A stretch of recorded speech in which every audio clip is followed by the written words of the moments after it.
Greetings, everyone. This is Rock and Roll Spot Convention with the Weekly Comic Book Roundup. Continued. We did the first half of the the primarily Marvel portion of the roundup a couple days ago, and well, we're gonna kick these off with Venom: Separation Anxiety, number 3. So, Venom: Separation Anxiety. The Purple Man has has gotten a piece of the Venom symbiote. Purple Man with a symbiote, probably not a good combination. The issue opens with the tech thief Ghost fighting off henchmen of Wilson Fisk, the Kingpin.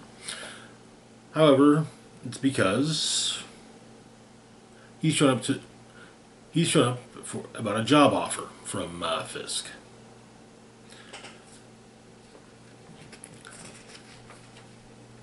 And managing to appeal to Ghost's sense of vengeance. But Ghost takes the job. Meanwhile, Venom is attempting to locate Purple Man to retake the piece of his of the symbiote that was stolen. But the one person who might have a lead is kind of scared of Venom. So yeah, he's trying to figure out how to get in touch with her. He stops him mugging and says, "Hey, I don't normally ask for payment, but can I have this quarter?" Then he calls the reporter on the phone, and manages to get some information. At Roxxon's New Jersey offices, they've managed to they basically got a gem that with a hair from Purple Man inserted in it, is able to make it so that, basically control minds. So, but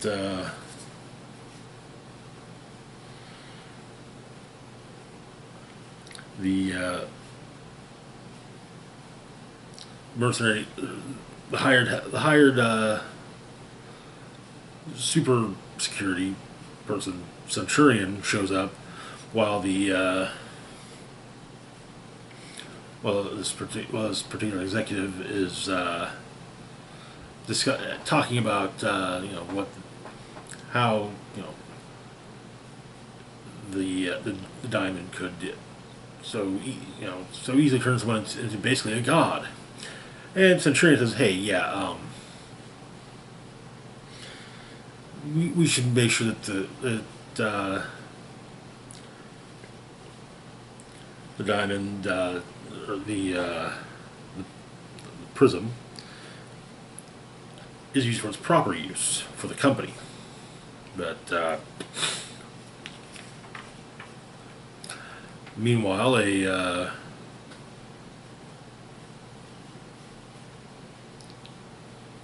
militia group has a much larger version of the prism, which they intend to unleash on the country. Venom is tracking down what are supposedly corporate storage annexes, and spies Purple Man taking control of one of the guards.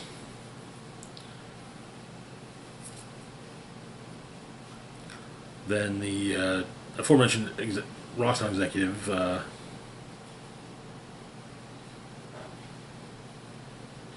uses the prism to make a an armored a security guard in a heavily armed suit of armor shoot a dog, kill a dog. The dog, however, the dog is a hologram. Basically, he says not a monster. But Purple Man pops up. He's got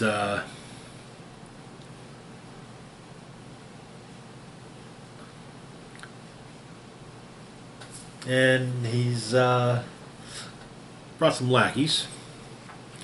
Manages to take control of the guy with the armor.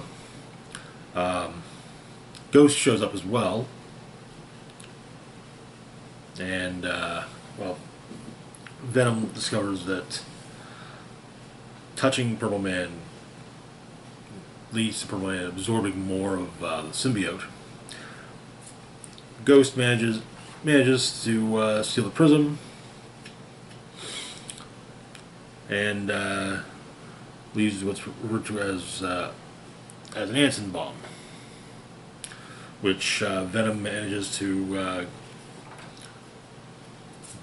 get out of the building, but everyone has managed to escape, and of course Kingpin gets his prize. However, it's not for Kingpin; it's for someone else.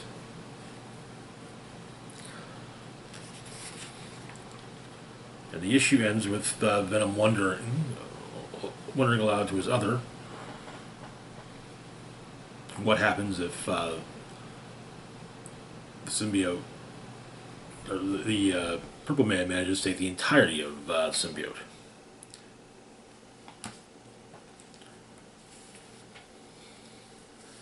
This has been a fun series so far.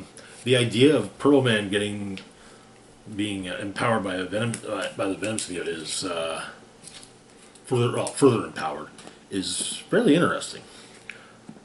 Moving on though to our next book, we've got Venomverse Reborn #2. Much like previous Venomverse series, it was Death of the Venomverse. I believe it was another one, but I can't be certain. This is primarily an anthology book. There's a running story arc called 5 Questions, referencing the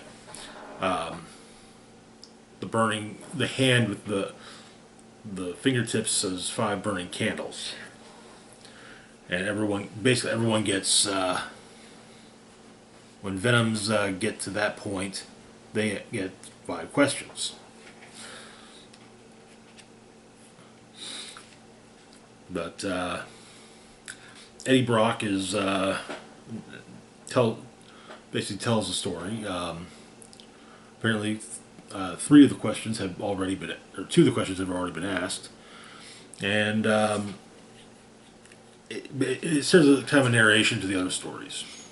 But this leads to Daniel Warren Johnson's story, Venom, Giver of Rings, in I want to say about 10th century Norway. A young boy whose land is frequently targeted by raiders, seeks basically the symbiote, and it bonds with him. And the raiders see basically a man holding 2 axes. They fire arrows at him, which hit, but yeah, falls into the water, and yep.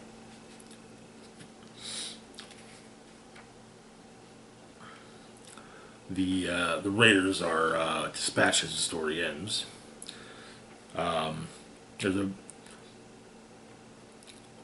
There's also a brief story, mini Marvel story, involving Steve Rogers recruiting Venom, Venomized Steve Rogers recruiting Venom to be on a basketball team with a Venomized Thanos, a Venomized Kang, and a Venomized Carnage.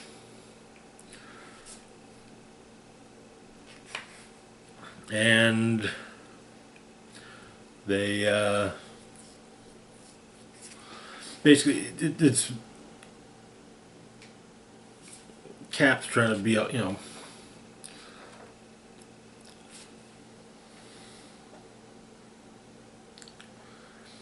basically help. Venom is help. Eddie's helping the team basically overcome their challenges. It's a basketball team, so yeah. But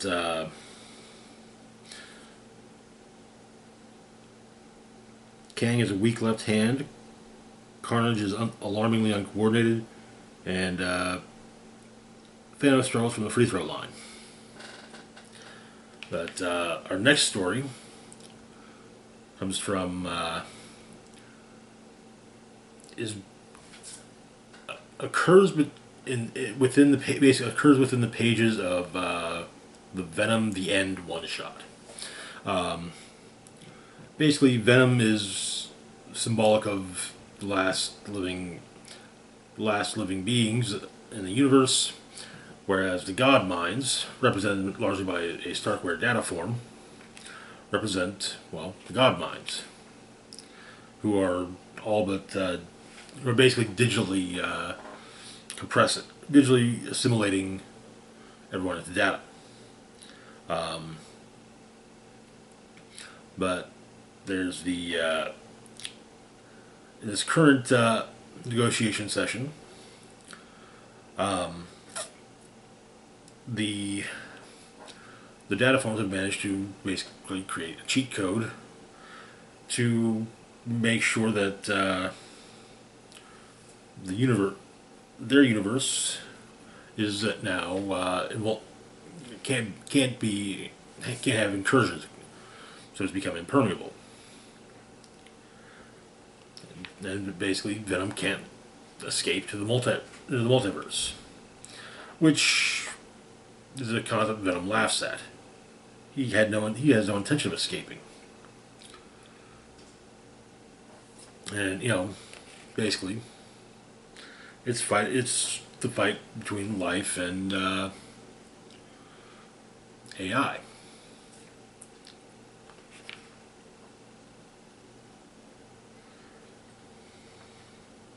And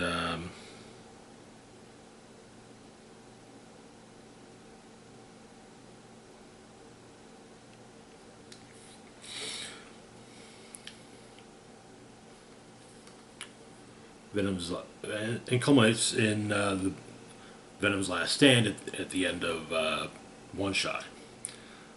Eddie states that he technically doesn't have contact with that Venom, but it's kind of a from a certain point of view type of thing, and that is where the issue ends with Eddie simply asking, "What is your next question?" Cool.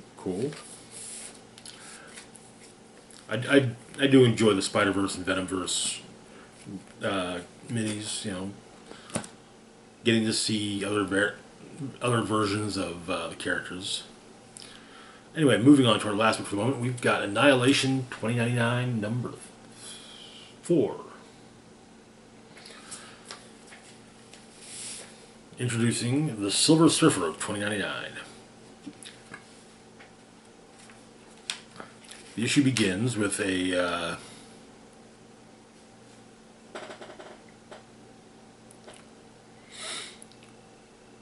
Oasis X with the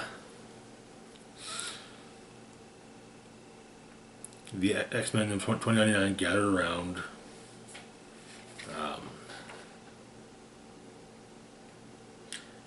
Chantal, who's dying. And in the moment of her death, she is visited by the Silver Surfer, who offers her the chance to live again.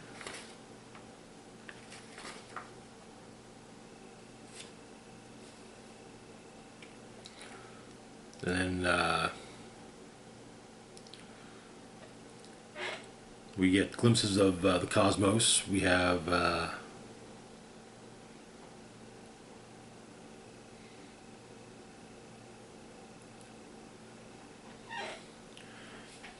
on Mars, on Ceres, as well as on the vampire planet, as well as seeing in space the remains of Eve Warlock. But it turns out that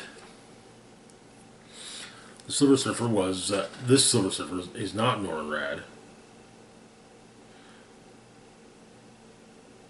Once he was Jonah Marlowe of Earth, son to a father lost in the streets, dedicated his life to those with less, delivering food, shelter, and water as a human right. A good life, too short, cut short too soon. He was visited by Mephisto on his deathbed, and given the chance to make a deal, and he made the deal, becoming the Silver Surfer. But the present Surfer sees a family, is sent after a woman dying, loved by her family, and he decides to not even give her the offer. So Mephisto calls him back and says, "Hey, yeah, you don't get to do that." And once again,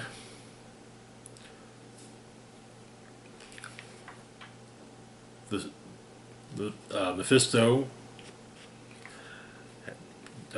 basically creates an enmity with the Silver Surfer. I have to say that the main story reminds me in many ways of some of the classic Silver Surfer, some of the past Silver Surfer Mephisto conflicts. Then on the planet Midas, the body from the ship crash isn't dead. And that is where the issue ends. That's going to do it for now. As always, feel free to like, share, and subscribe. Links to my Facebook, Twitter, Blue Sky, Instagram, Mastodon, Patreon, PayPal can be found in the description box down below. This is Rock and Roll Spock signing off saying, live long and rock hard.